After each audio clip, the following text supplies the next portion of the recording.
तो अक्सर मतलब छोटे बच्चे में बताया जा रहा है क्यूरियोसिटी होती है हर एक चीज़ को जानने की, पूछने की, और वो पूछता भी और उसको भी बताया भी जाता है बचपन में कुछ ना कुछ चीज़ों के बारे में। घर में तो जाहिर सी बात है वो कुछ ना कुछ सीख ही रहा होता है, कुछ ना कुछ पॉजिटिव वे पर उसको बताया जा रहा होता है, सिखाया जा रहा होता है। तो चाइल्ड, आइंस्टाइन ने भी ये कहा था ना कि every child is born intelligent until he और she is admitted to school. ठीक है, तो हर बच्चा जो है ना वो ज़हीन पैदा होता है या साइंटिस्ट पैदा होता है, और उस वक्त तक साइंटिस्ट रहता है जब तक वो स्कूल में दाखिल नहीं किया जाता है। एक बच्चे के अंदर का साइंसदान उस दिन मरता है जिस दिन वो पहले दिन स्कूल चले जाता है।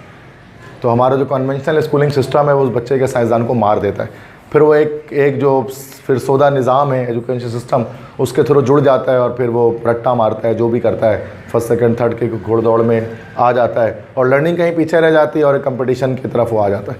और ये तो हर स्कूल में होता है, चाहे दुनिया के किसी भी स्कूल में, चाहे अक्सर थर्ड वर्ल्ड कंट्रीज़ के अंदर। तो वो एक चीज़ है जो यहाँ पर हमें बताई जा रही है। आइंस्टाइन कहता था ना कि education is what that remains when you forget everything that you have studied in school. तालीम क्या चीज़ है? आइंस्टाइन कहते थे कि तालीम वो चीज़ है जो उस वक्त बच जाती है जब वो सब का जब भूल जाते हो जो आपने स्कूल में सीखा रहा होता है। स्कूल में सीखी हुई हर एक चीज़ को भूल जाओगे ना, तो जो बच जाएगी वो चीज़ तालीम कहलाती है, वो आपकी कॉमन सेंस है। ठीक है, तो बहुत गहरी बात करते हैं, बड़ी सोचने की बात है क्या बात कर रहे हैं उसके अंदर। चूँकि हमारे यहाँ के स्कूल हमारे अंदर का साइंसदान मार देते हैं, क्रिएटिविटी को, क्यूरियोसिटी को, नेचुरल तजस्सुस को। चूँकि घर में तो जब वो बच्चा सवालात उठाता है तो भले उसको मसलियत आमेज़ झूठ के तहत ही उसको बताया जाता है, स्कूल में उसको वो झूठ भी सुनने को नहीं मिलता है, क्योंकि उसको सवाल करने की इजाज़त ही नहीं होती है। टीचर्स है, ख़ास तौर पर छोटे बच्चों को तो बिल्कुल भी नहीं होती है। इस लेवल पे, जिस लेवल पे आप बैठे हैं, इस लेवल पे तो आप क्वेश्चंस कर भी सकते हैं, लेकिन जाहिर सी बात है अब इस लेवल पे करके फ़ायदा इसलिए नहीं होता है कि वो क्यूरियोसिटी आपकी मर चुकी होती है बचपन में, वो प्री प्राइमरी क्लासेस में, प्राइमरी में ही मर चुकी होती है। तो अब इस लेवल पे आने के बाद वो क्यूरियोसिटी आप दोबारा बरकरार नहीं रख पाते हैं। इसलिए अगर से पढ़ने के लिए इतना कुछ होता है, फिजिक्स, केमिस्ट्री, मैथ्स, बायो में सवाल उठाने के लिए, लेकिन फिर भी आप नहीं उठा सकते क्योंकि वो क्यूरियोसिटी मर चुकी है बचपन में, जो कि एज ऑफ इन्फेंसी के अंदर आपको दिख रही होती है। अब वो मौजूद नहीं है। जैसे आप छोटे में हर एक चीज़ के बारे में सवाल करते थे, चाहे वो पंखा हो, बत्ती हो, लाइट हो, दीवार हो, फर्श हो, आसमान हो, लेकिन अब तो आप नहीं करते सवाल किसी भी चीज़ के बारे में, या अगर होता भी है, देखते भी है, तो बोलते हैं कि नहीं यार छोड़ो, क्या करना है सवाल करके, जो भी है होगा कुछ। तो ये चीज़ है जो कि इंसान के अंदर ख़त्म। एक ऐसे सरापा था मेरा जिसके अंदर क्यूरियोसिटी या तजस्सुस भरी थी। मेरे जहन, मेरे दिल में सवालात भरे थे, सिर्फ दिल नहीं था बल्कि सवालात का एक पटारा था। इस्तफसार मतलब क्वेश्चंस को हम कह सकते हैं, सवालात को कह सकते हैं, क्यूरीज जो आपकी होती है उसको हम कह सकते हैं। तो आँख वक्फ दी थी, लब माइल गुफ्तार था, दिल न था मेरा सरापा ज़ौक़ इस्तफसार था। My eye was devoted to seeing, मेरी आँखें वक्फ थी देखने के लिए कुछ ना कुछ। My lip was prone to speak, और मेरे लब बोलना चाहते थे, बोलने की ख्वाहिश रखते थे, बोलने की तरफ गामजम थे और मैं बोलना चाहता था। My heart was no less than inquisitiveness personified. अब ये वर्ड आ रहा है यहाँ पर, इनक्विजिटिवनेस पर्सोनिफाइड। मेरा दिल कम नहीं था इस चीज़ से। इनक्विजिटिवनेस से मुराद होता है सवाल करने की सलाहियत, पर्सोनिफाइड मतलब एक इंसान की। तो मेरे दिल में सिर्फ सवाल करने की चाहत भरी हुई थी। दिल ना था मेरा ज़रापा ज़ौक़ इस्तफसार था, मेरा ज़ौक़ ये था कि मैं सवालात उठाता था, मैं क्वेश्चंस करता था। ठीक है, मेरा सवाल ये था कि मैं सवालात उठाता था, मैं क्वेश्चंस करता था, और ये मेरे पास हमारा इनक्विजिटिवनेस पर्सोनिफाइड इसको यहाँ पर कहा जा रहा है। तो यहाँ पर सिंपल ये है ना कि एक बताया जा रहा है कि जो छोटा बच्चा है उसके फीलिंग्स, उसके जज्बात, उसके एहसासात, उसके इमोशंस, कि वो क्या होते हैं, कि वो क्या सोच रहा होता है जब वो दुनिया में आता है, और वो किस तरह से जो है वो उसके अंदर क्यूरियोसिटी, तजस्सुस और पूछने का, क्वेश्चंस करने का, इनक्विजिटिवनेस जिसको वो कह रहे हैं ना, वो चीज़ भरी होती है एक छोटे बच्चे के अंदर, और जिसको एक्नॉलेज करना चाहिए और छोटे बच्चों को उस तरह से सिखाना चाहिए, उस तरह से बताना चाहिए। सिंपल सी बात है। और बाकी यही चीज़ ना कि अक्सर स्कूलों में होता है कि इस चीज़ को ख़त्म कर दिया जाता है बच्चों के अंदर, तो ये चीज़ नहीं होनी चाहिए। खुद कोशिश करनी चाहिए। और जैसे यहाँ पर बताया जा रहा है कि जैसे कि माँ का जो गोद है वो पहली दर्जगाह है, तो माँ की सबसे बड़ी जो जिम्मेदारी है वो बच्चों की तरबियत है। ठीक है, तो उनको सिखाना है। एक बच्चा जितना ज़्यादा घर में सीख सकता है वो स्कूल में नहीं सीख सकता। That's the main thing, that's the real main thing ना, कि जो बच्चा घर में सीख सकता है वो स्कूल में नहीं सीखता। जो असबाक को सीख सकता है, जो अखलाक, जो तरबियत जो आप उसकी कर सकते हो, वो नहीं सीख सकता बाकी स्कूलों में, कहीं पर भी नहीं सीख सकता। तो ये चीज़, ये मेरे अपने भी थॉट्स होते हैं। मैं भी ये कहता हूँ कि एक बच्चे की जो छोटा बचपन है ना, वो एक पावर है।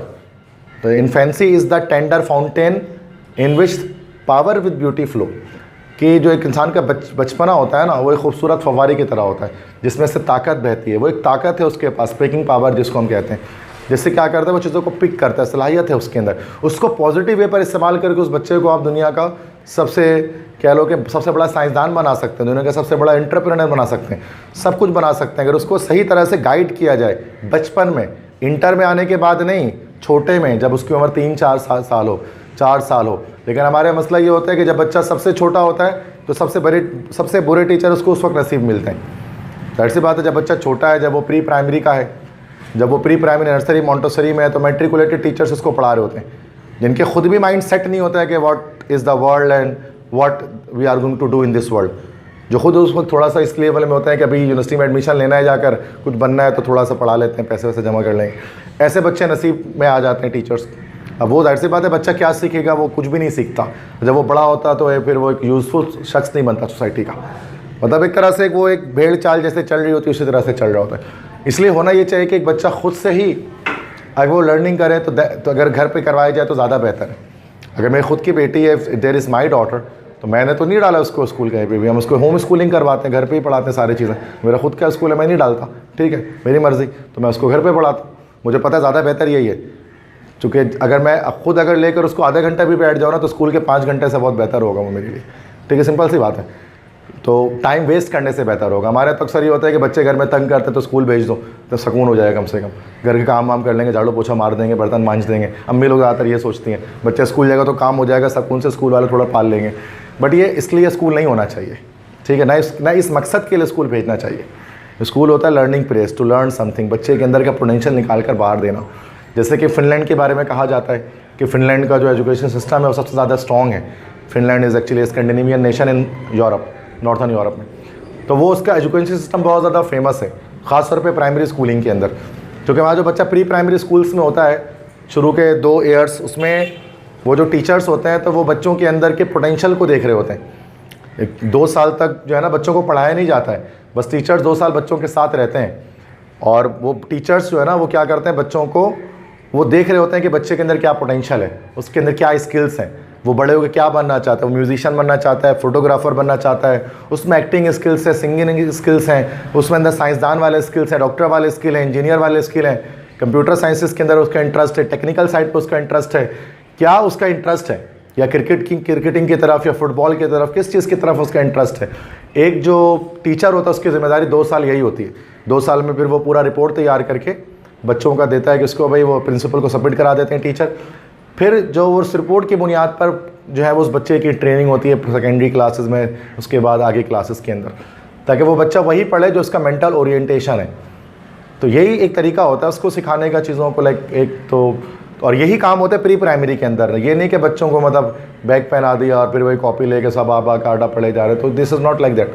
छोटे बच्चे के अंदर पोटेंशियल को समझना सबसे बड़ी बात है, जो हमारे पाकिस्तान में शाज़ो नादिर स्कूलों के अंदर ये चीज़ें होती हैं। तो इस वजह से तो एक ये चीज़ है कि अल्लामा इकबाल ने नज़म लिखी इस चीज़ को अदराक करवाने के लिए। एक बच्चे के अंदर इनबॉर्न साइंटिस्ट मौजूद होता है, उसको एक्नॉलेज करना चाहिए और उसको एम्पावर करना चाहिए, ताकि वो बच्चा बड़ा होकर दुनिया में कुछ बड़ा काम करके जाए।